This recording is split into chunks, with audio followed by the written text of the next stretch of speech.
Vou interromper o meu compartilhamento de tela e passo a palavra para você. Muito obrigado. Muito obrigado, Henrique. Muito obrigado, Maria Lúcia. Obrigado a todos. O Giancarlo também, que fez esse convite através dos seus contatos. E eu me sinto muito honrado de estar aqui nessa tarde, esse início de tarde aqui no Brasil, já no meio da tarde em Portugal, para conversar um pouco. É uma conversa informal. Eu sou oncologista, não sou infectologista, é muito importante que seja dito isso, porque nós vamos provavelmente abrir para algumas questões, então pode ser que eu não consiga responder todas, então, da minha área eu domino bem. Mas eu achei muito interessante essa conversa para a qual fui convidado, porque nós estamos inseridos, o mundo está inserido numa crise sanitária sem precedentes nos últimos 100 anos. Então, eu acho que é muito importante que nós estejamos, pelo menos, sabendo o que devemos fazer e tentar, uma tentativa de nos preparar para o que estão chamando de um novo normal, né? Não é algo muito claro ainda, são várias perguntas, são várias provocações que chegam diariamente para a gente. Então, eu vou pedir licença para compartilhar alguns diapositivos, né, que são colocações que têm sido enviadas para nós diariamente através dos jornais, de canais de comunicação, redes sociais, enfim,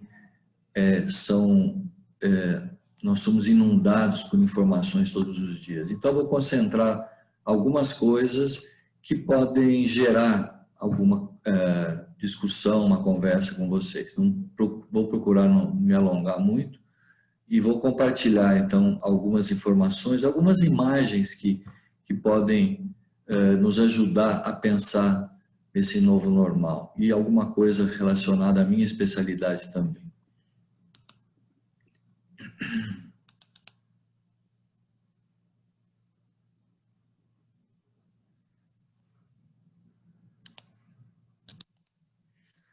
Então, a ideia de conversar um pouco, todos estão vendo esse meu compartilhamento? Sim, está perfeito. Então, aqui é uma entrada da minha clínica, um Oncocamping. Eu moro em Campinas, trabalho aqui em Campinas. Respondendo à pergunta do Henrique, sim, eu sou egresso da Unicamp, trabalhei lá por vários anos e hoje dirijo, junto com a minha associada Alice Garcia, a Oncocamp, que é uma clínica de oncologia. Então, como se preparar para um novo normal, né? Se a gente, esses dados são de ontem aqui da Johns Hopkins University. Eles têm um centro de coronavírus, um centro de informações. Então, nós olhando o vermelho, né, como o mundo está, 25 milhões, mais de 25 milhões de casos, mais de 6 milhões de contaminação nos Estados Unidos e chegando a 4 milhões aqui no Brasil. E um número astronômico de mortes aqui do lado direito, 852 mil ontem. Esse número varia todos os dias, mas são coisas que nos impactam, né? Quando você olha essa imagem do que acontece no mundo, onde estão os maiores focos, então nós aqui, América do Sul, junto com a América do Norte, estamos aqui, né, com mais de 13 milhões, chegando em 14 milhões de casos, depois a Europa com 4 milhões 256, e aí varia país por país, depois o sudeste da Ásia. Então, são muitos casos de contaminação e muitas mortes. Devemos chegar em breve em 1 milhão de mortes. Então, numa especialidade como a minha, eu sou oncologista, nós lutamos diuturnamente para tratar um paciente, salvar uma vida. E quando nós vemos um número absurdo desse de mortes, então isso nos chama muito atenção e nos deixa muito preocupados, né? Como chegamos a isso? Aqui no Brasil tem saído quase que diariamente, ou diariamente, a média móvel, né? Agora um grupo de imprensa, por dificuldade de ter a divulgação do Ministério da Saúde, resolveu publicar diariamente, esse aqui é do final de agosto, mas essa média móvel de número de casos de contaminação está tendendo a uma queda, né, como vocês podem ver. O número de casos por dia também está com uma tendência a decrescer, mas nos dados de hoje, especificamente, do número de ontem, 1.166 mortes, então nós continuamos num platô, com uma ligeira tendência de queda no Brasil. Mas isso reflete, né, na minha visão, alguma falha, né, alguma falha inicial nesse controle da doença desde o início do aparecimento do primeiro caso no país, né? Então, infelizmente, isso vem acontecendo e eu trago, como tem participantes de Portugal, um exemplo, né? Portugal se posicionou de uma forma diferente no controle, no isolamento social. Isso reflete, por exemplo, esse dado também de ontem da Organização Mundial de Saúde mostra um número menor de 2.000 mortes. Quando nós temos aqui no Brasil 1.000 mortes por dia, então isso mostra essa grande, enorme diferença de posicionamento de um governo em relação a outro, né? Então isso me preocupa bastante, tá? Tudo bem que existem enormes diferenças sociais, número de população, mas mesmo assim eu acho que isso deve ser levado em consideração. Então, cenário do mundo pós-pandemia. Nós temos aqui, atualmente, temos algumas figuras que têm destacado muito a imprensa. Um deles é o William Marino, um biólogo, que recentemente entrevista na BBC Brasil, e ele coloca, é uma colocação que eu acho interessante, o mundo mudou. Aquele mundo de antes do coronavírus não existe mais. A nossa vida vai mudar muito para frente e alguém tente manter o status quo em 2019 é alguém que não aceita essa realidade. Então, isso, infelizmente, nós estamos vendo, pelo menos aqui no Brasil. Mas a população, esse novo normal, a gente vê em supermercados, né? A gente vê em casa, né? Eu mesmo montei uma academia dentro da minha casa, aluguei uma esteira, então eu convivo lá com algumas pessoas dentro da minha casa fazendo a minha ginástica diariamente, né? Também as igrejas que estavam fechadas agora começam a reabrir, mas nós vemos religiosos e as pessoas aqui à Praça São Pedro nesse final de semana. Enfim, algumas coisas nós estamos vendo acontecer e essas mudanças esperadas, né? Onde nós esperamos que aconteça? Na área política, na área econômica, modelos de negócio, né? Por exemplo, restaurantes investiram pesado na entrega em casa, no delivery, nas relações sociais mesmo, as relações sociais. Por exemplo, eu tenho um grupo, né? Eu tenho uma confraria de vinhos, que eu tenho alguns amigos, uma associação aqui de Campinas, e ontem fizemos uma degustação online, cada um na sua casa, abrindo a sua garrafa de vinho e compartilhando informações sobre um determinado vinho. Então, isso é algo que mudou, né? Essas reuniões que eram presenciais passaram a ser reuniões sociais à distância. Então, cultura, entretenimento, lazer, né? Isso a gente tem visto, por exemplo, eu vou mostrar até uma figura da USESP, eu sou assinante da USESP, esse ano de comemoração dos 250 anos de Beethoven, que tinha uma programação fantástica, nós estamos tendo que assistir. A USESP agora voltou para a Sala São Paulo, que é uma sala muito especial aqui no Brasil e no estado de São Paulo, na cidade de São Paulo. Ela voltou a se apresentar sem plateia, né? Então, isso também é algo que mudou. São Paulo, por exemplo, mesmo aqui em Campinas, os cinemas mudaram para o Cine Drive-In.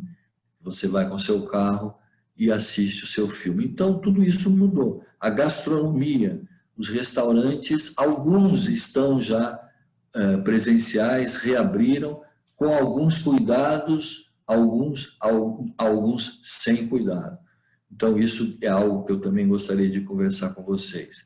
Essa psicologia social, a gente tem visto, principalmente na área médica, muita queixa de pessoas que estão só em casa, na quarentena, com problema de depressão, ou, ao invés disso, ansiedade, querendo sair, mas não podendo. Então, essa dificuldade momentânea da quarentena, que agora, aqui no Brasil, pelo menos, começa a ser relaxada, mas nós vamos também falar um pouquinho sobre isso. Relação com espaços públicos e cidades que também muda, né? Por exemplo, em São Paulo, abriu o Parque Ibirapuera, então as pessoas estão caminhando de máscara, deveriam estar com um pouco mais de cuidado, no meu entender, mas ainda eu acredito que tem muita gente, né? Mas espaços públicos e cidades têm que ter um posicionamento até através dos seus governantes, dos seus prefeitos, né?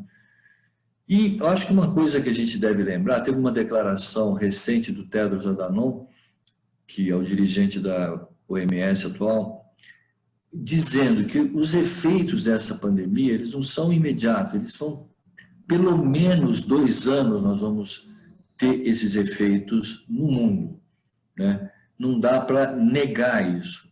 Então, nós não podemos descuidar, né? Então, alguns estão colocando que o coronavírus é um acelerador de futuros. Então, o trabalho remoto passou a ser a regra para muita gente. Trabalho remoto, por exemplo, escritórios, grandes escritórios de São Paulo, na região da Faria Lima, Nações Unidas, enfim, região que existe muito trabalho em escritório, um grande número deles, um grande número de funcionários estão trabalhando em casa. Isso muda, inclusive, a relação com a parte de empresas que alugam grandes espaços e que agora estão rescindindo contratos e estão mudando para o interior do estado em espaços mais protegidos, áreas ao ar livre, né?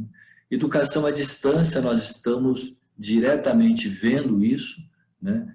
Escolas com educação à distância que estão funcionando já no Brasil e no mundo inteiro, algumas estão voltando, principalmente na Europa agora, e mesmo aqui na cidade de São Paulo, presenciais, com todos aqueles cuidados, né? A busca por sustentabilidade é outro aspecto que está sendo muito discutido, visto praticamente no mundo todo. A responsabilidade social, aquela assistência que entra na solidariedade e empatia, que muitas empresas diariamente têm colocado nos seus sites, têm colocado em programas de televisão, a participação ajudando aqueles mais desvalidos, as áreas mais periféricas. Aqui em São Paulo a gente tem visto muito isso, mas no mundo inteiro, no próprio país aqui como um todo, essa mudança de foco, né? Essa responsabilidade. Então, a necessidade de nós ajudarmos quem precisa nesse momento. Eu acho que essa é algo que a gente tem que levar em consideração.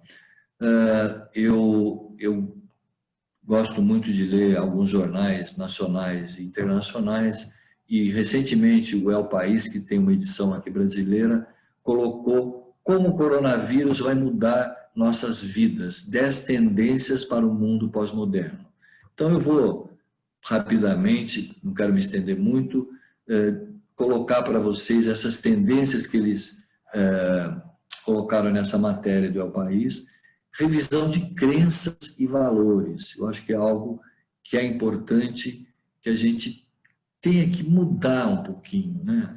Mudar a nossa cabeça para alguns valores que antes, e algumas crenças que têm que ser repensadas, né?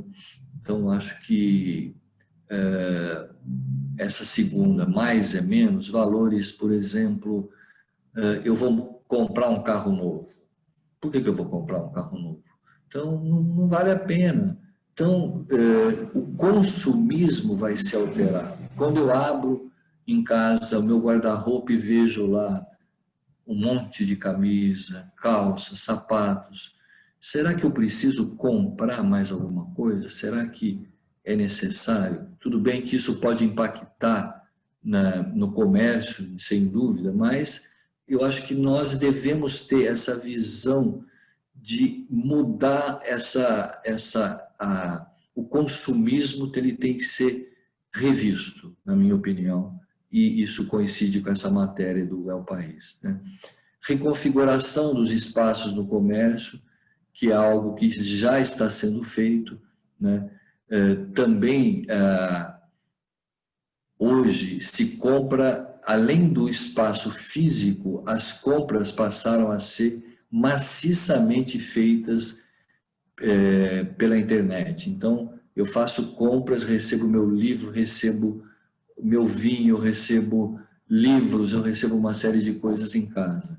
Então, esses modelos, eles vão ter que mudar. Modelos de negócio para restaurante, eu já disse, vários restaurantes estão mudando maciçamente para delivery hoje, isso é no mundo todo, né?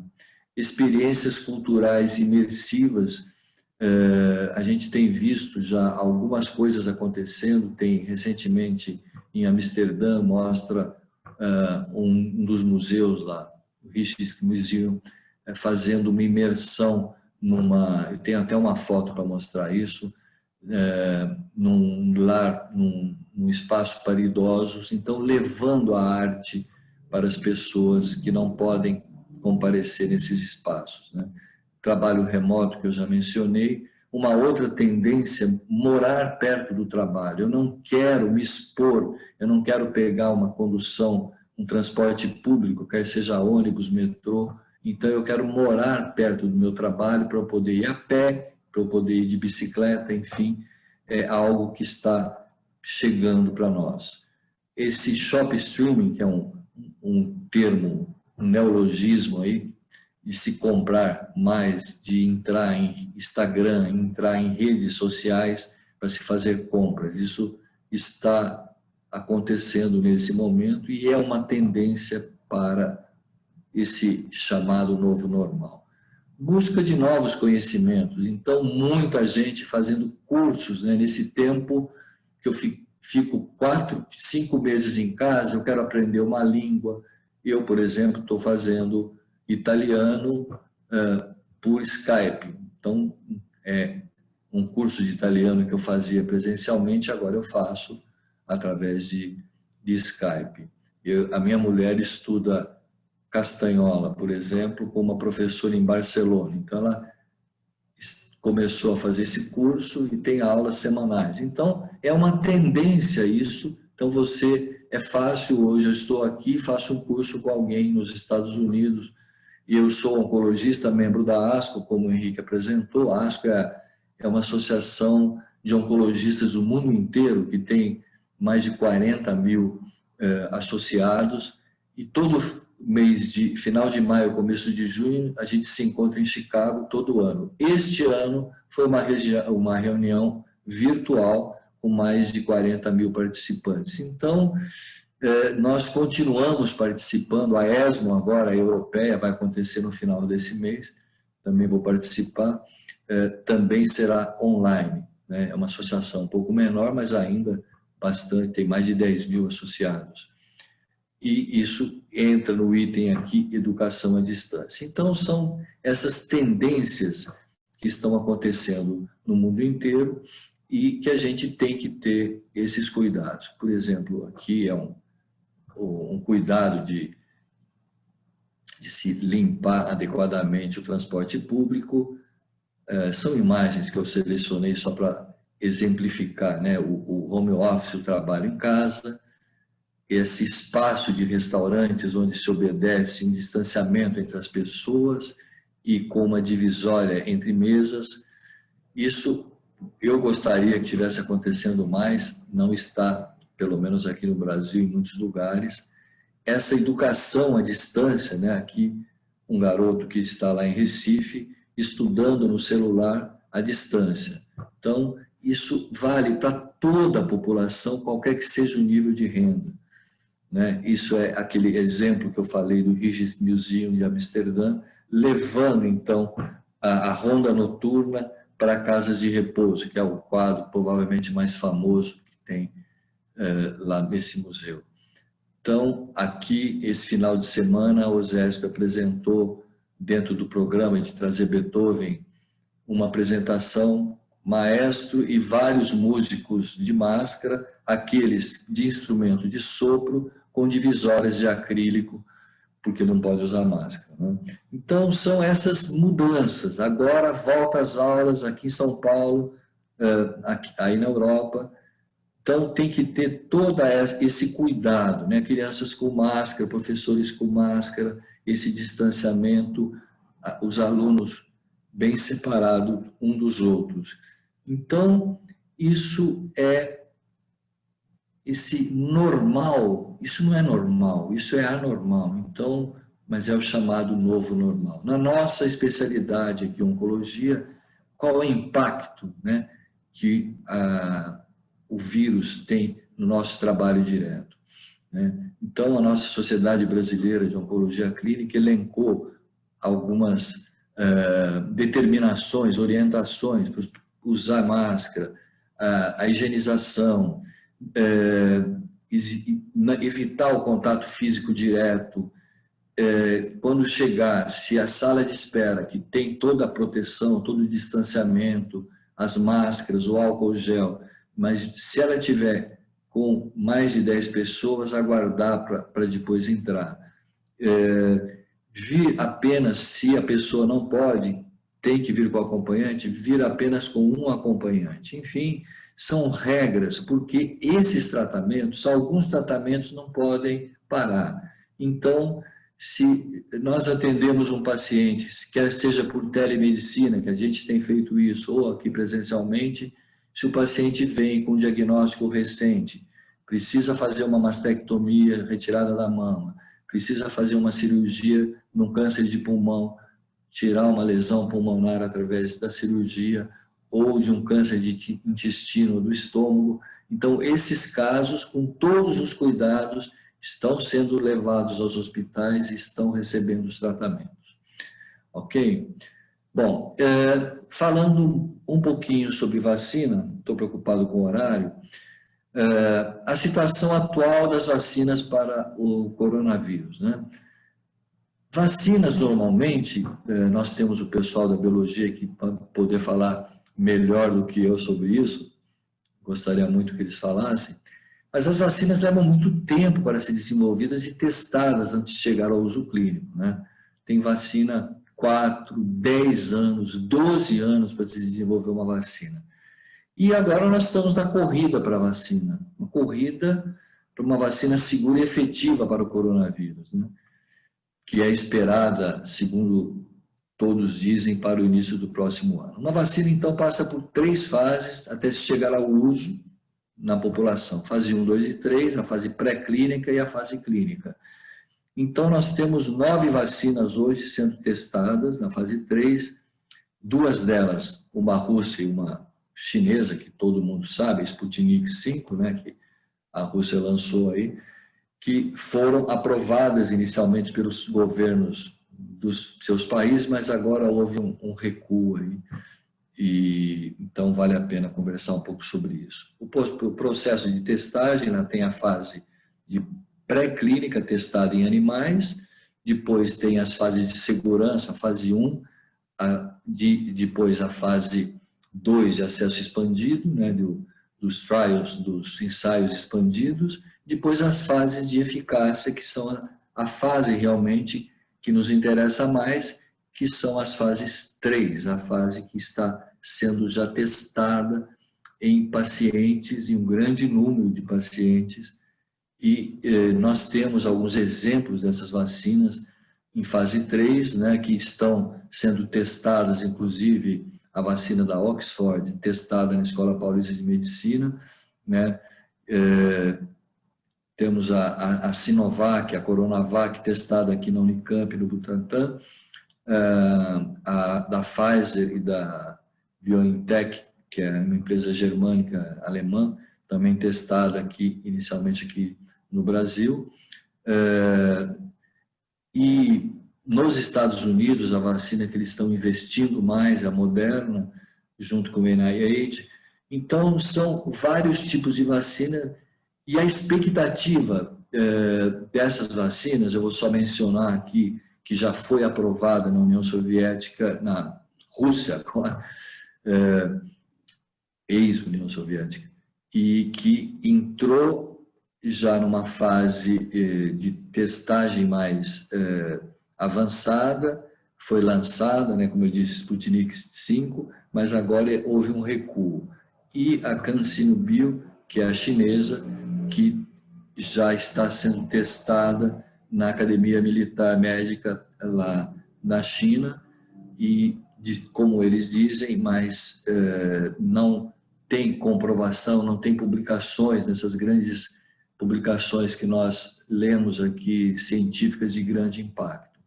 Então, a expectativa, né, é que essas vacinas cheguem para nós no início de 2021, nos 3 primeiros meses de 2021. Alguns, né, o presidente dos Estados Unidos colocou ontem, hoje, algumas matérias aí jornalísticas dizendo que essa vacina, eles estão fazendo tudo para chegar lá em outubro, novembro. Eu acredito até que existe uma conotação política, né, que é um ano eleitoral nos Estados Unidos. E, por último, só para mencionar, existe no New York Times, isso está à disposição de todos, esse acompanhamento do coronavírus tracker, né? Então, aprovadas mesmo para uso, isso aqui é do último dia 28 de agosto, mas isso aqui muda todo dia, mas aprovadas realmente para uso clínico, já para a população nós não temos. Infelizmente, esperamos que chegue logo.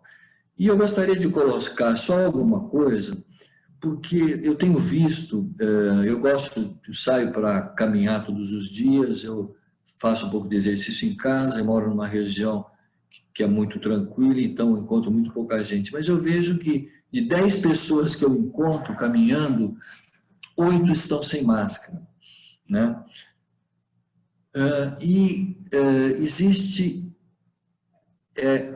a gente tem que colocar para a população. Nós tivemos na segunda-feira retrasada uma palestra muito interessante num programa televisivo aqui, muito conhecido, Roda Viva, um oncologista, imunologista, escritor que ficou muito famoso, o Siddhartha Mukherjee, é indiano, mas trabalha em Nova York atualmente, tem um laboratório de imunologia viral. E no final da entrevista, uma das pessoas entrevistadas, dê a sua palavra final, então, Siddhartha. Ele é muito aberto, já veio aqui no Brasil, faz muita palestra. O que você sugere para a população até que chegue a vacina? Uso de máscara, lavagem ou higienização com álcool em gel e distanciamento social. Não existe outra coisa. E quando você olha a praia aqui do Ipanema, né, no final de semana passado,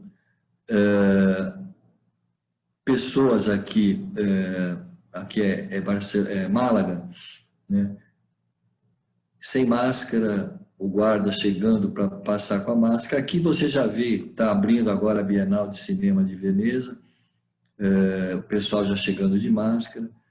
Aqui, Praia de Santos, todo mundo, alguns de máscara, alguns sem máscara. nós nos perguntamos, será que realmente a população está preparada para isso, para distanciamento, lavagem, higienização de mãos, uso de máscara? Então, eu tenho a impressão que nós, médicos, a população que tem um pouco mais de conhecimento, deva se manifestar, porque esse novo normal, ele vai ter que, pelo menos por 2 anos, ser um normal diferente. Ele não vai ser aquele normal que nós tínhamos anteriormente. Então, acho que é um papel nosso, profissionais de saúde e educadores, pessoas como vocês do Rotary, que tem, né, muitos participantes, fazem muitas reuniões, colocar que esse novo normal, ele depende muito para que a gente evite esse grande número de pessoas contaminadas, que a gente se posicione um pouco melhor. Tá bom? Eu deixo aqui meus contatos, né, a Oncocamp aqui Campinas, meu e-mail pessoal, nós participamos de redes sociais aí bastante ativamente, tanto YouTube, quanto Instagram, quanto Facebook. Eu agradeço muito e posso responder algumas perguntas se alguém quiser fazer alguma pergunta, e o posicionamento do pessoal da biologia, eu acho que seria muito interessante. Muito obrigado.